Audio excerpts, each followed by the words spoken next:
paz do Senhor Jesus. Bom dia para você. Que o Espírito Santo de Deus repouse sobre a tua vida por essa manhã. Tenho uma palavra de Deus hoje para compartilhar para o seu coração. Uma palavra ao qual mexeu muito comigo e eu gostaria de compartilhar para você.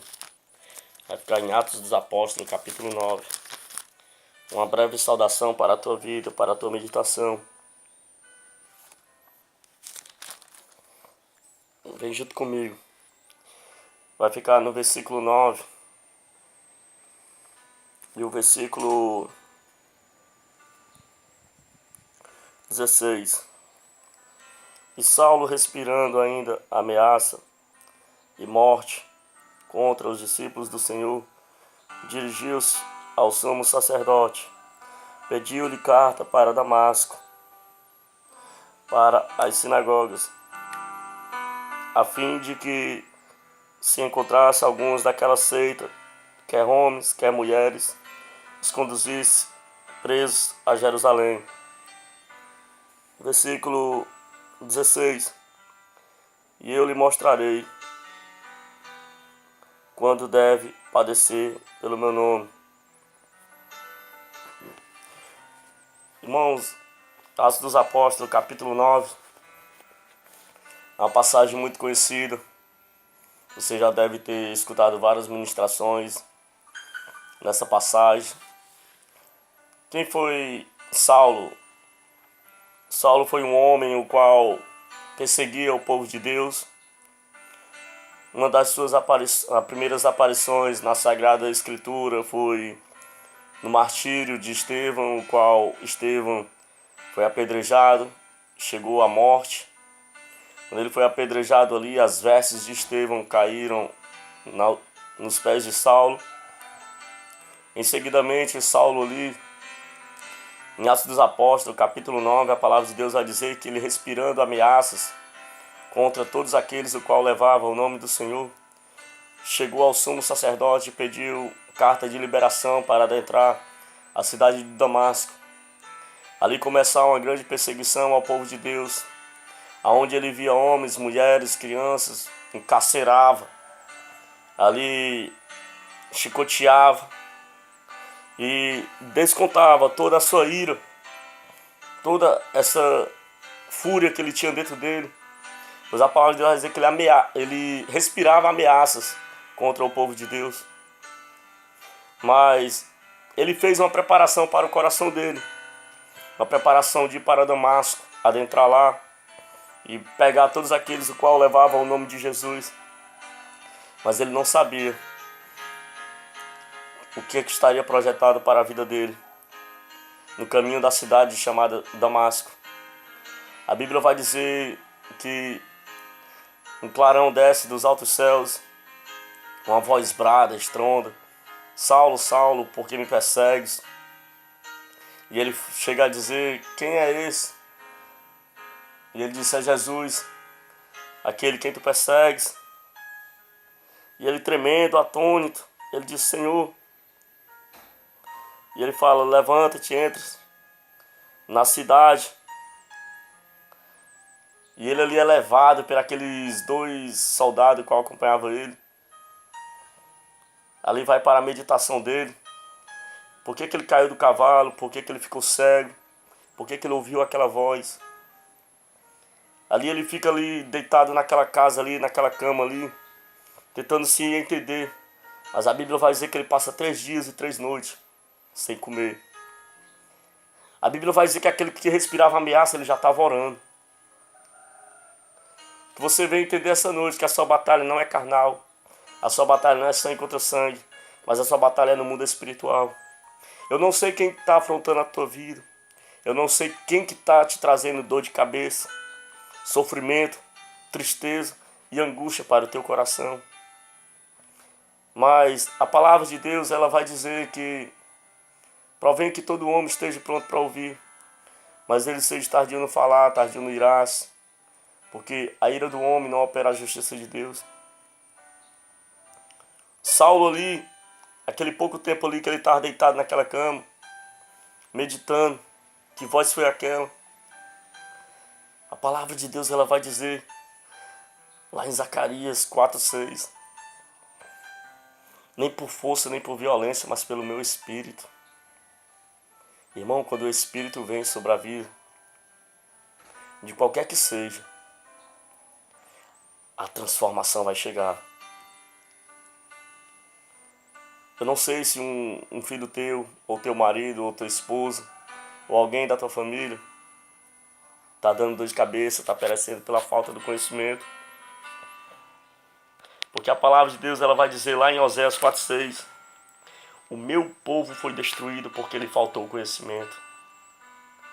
Você já ouviu pregadores, ministros do Evangelho, pregando que Saulo era uma pessoa muito sábia, Saulo já teria sido destruído por Gamaliel? Irmão, ao meu ponto de vista, isso é antibíblico. Até eu já errei em cima de um púlpito, falando que Saulo era uma pessoa muito sábia, porque Saulo teria sido destruído por Gamaliel. Eu confesso meu erro, peço perdão a Deus por ter errado.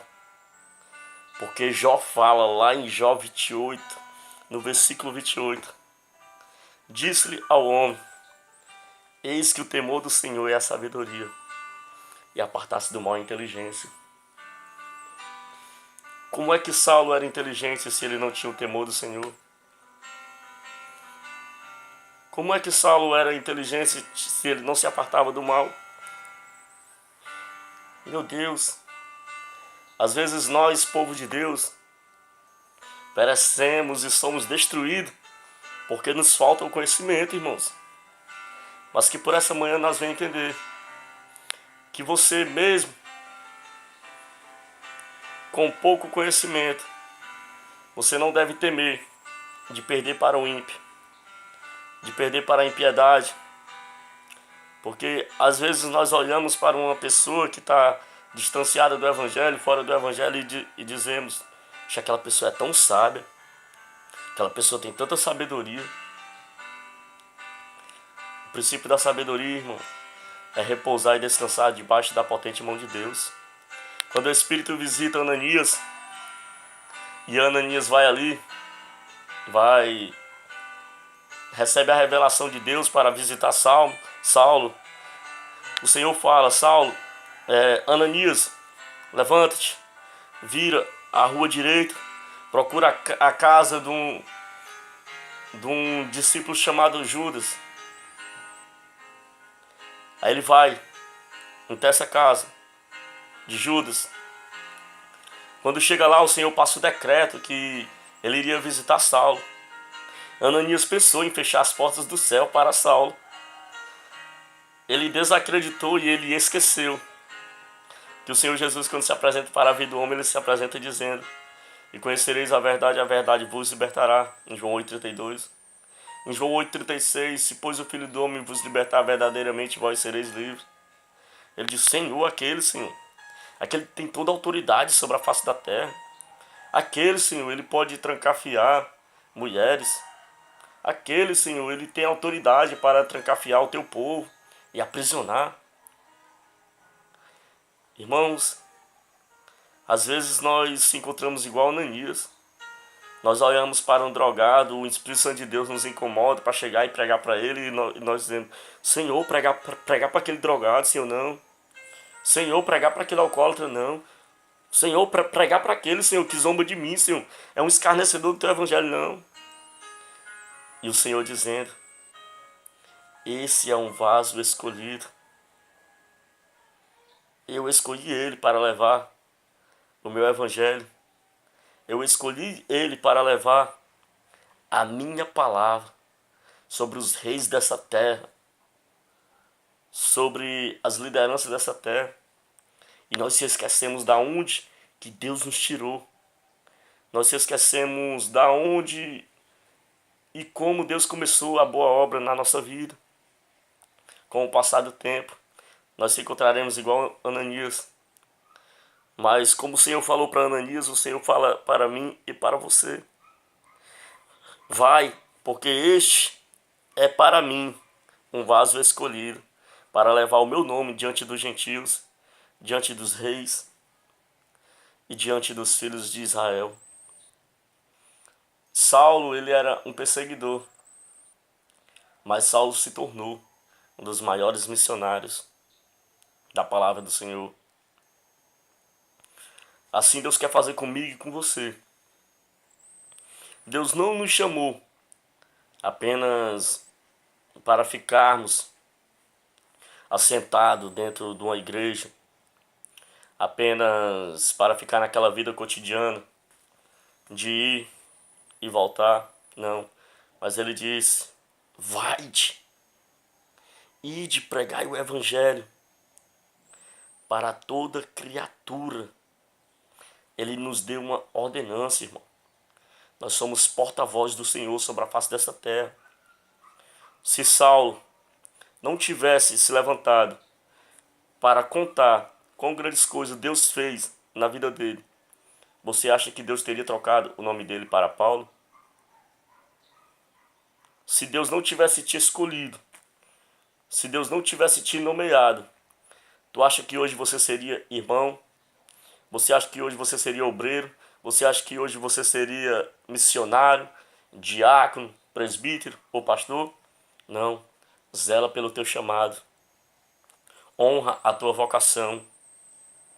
Honra a tua vocação. O versículo 16 me chamou muita atenção. Porque quando Ananias dialogou com Deus, Deus falou para Ananias, e eu lhe mostrarei quanto deve padecer pelo meu nome. Deus disse que ele fez o povo de Deus sofrer, mas Deus ia mostrar para Saulo o que era sofrer por amor do evangelho. A primeira cidade que Saulo começou a ministrar foi a cidade a qual ele colocou no coração dele, de adentrar lá e exterminar o povo de Deus, na cidade de Damasco.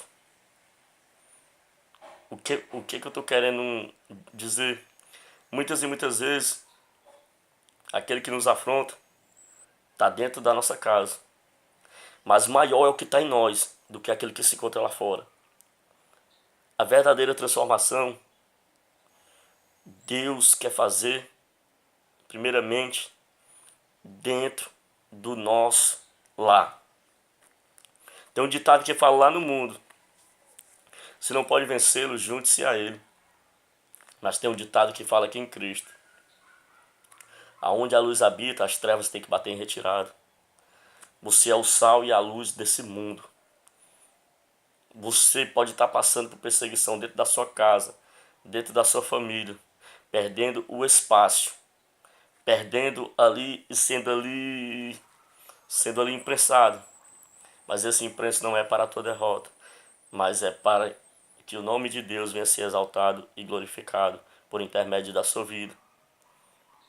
Porque lá em Salmo 101, versículo 6, o Senhor fala: os meus olhos procurarão os fiéis dessa terra para que estejam comigo, que anda no caminho reto, esse me servirá.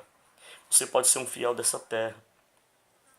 Se você permanecer no caminho reto, você vai servir a Deus verdadeiramente, como Saulo serviu. O Senhor disse que ele ia saber o que era padecer por amor do Evangelho. Na igreja lá de Romanos 1,16 ele fala: porque não me envergonho do Evangelho de Cristo, porque é o poder de Deus para a salvação de todos aqueles que crêem. Na igreja lá de Filipenses ele vai dizer, Filipenses 1,21, ele vai dizer: porque para mim eu viver é Cristo e eu morrer é ganho. Ele vai dizer lá em Filipenses 4,13, posso todas as coisas naquele que me fortalece. Meu Deus do céu. Ele vai dizer lá em Romanos 8,36, por amor de ti nós somos entregues à morte todos os dias. Somos como ovelha exposta ao matador, irmão. Saulo sofreu, Saulo padeceu, mas Saulo reconheceu de quem era aquela voz. Você está passando por sofrimento, você está passando por angústia, mas não deixe esse sofrimento ser maior do que a voz do Criador na tua vida. Como assim, irmão? Nunca se esqueça que um dia ele falou para mim e para você: no mundo tereis aflição, mas tende bom ânimo. Eu venci o mundo. Irmão, se Jesus venceu o mundo, ele falou para mim e para você: eu vou para o Pai, mas com vós eu vos deixarei o meu Espírito. E obras maiores nós iremos fazer sobre a face dessa terra, irmão. No mundo tereis aflição, mas tende bom ânimo. Que você possa ser como Saulo foi. Adquirir uma transformação para Paulo. Que você possa ser como Jesus foi. Não negou, mas foi até o fim. Porque se nós não negar e nós seguirmos adiante, nós iremos obter a vitória em Cristo Jesus. Porque Deus não te chamou para perder, mas Deus te chamou para vencer. Porque você é mais do que vencedor em Cristo Jesus. Toma posse dessa palavra por essa manhã. Toma posse dessa palavra por essa manhã. Que você possa entender. Você é mais do que vencedores. Que as lutas, as tribulações, as necessidades não pode prevalecer contra a tua vida. Porque maior é o que está aí dentro de você. O teu provedor, o teu protetor e o teu Senhor. Obrigado pela oportunidade. Em nome do Senhor Jesus. Que você venha a cada dia reconhecer e dizer: Senhor, só a tua graça me basta. Em nome de Jesus, amém.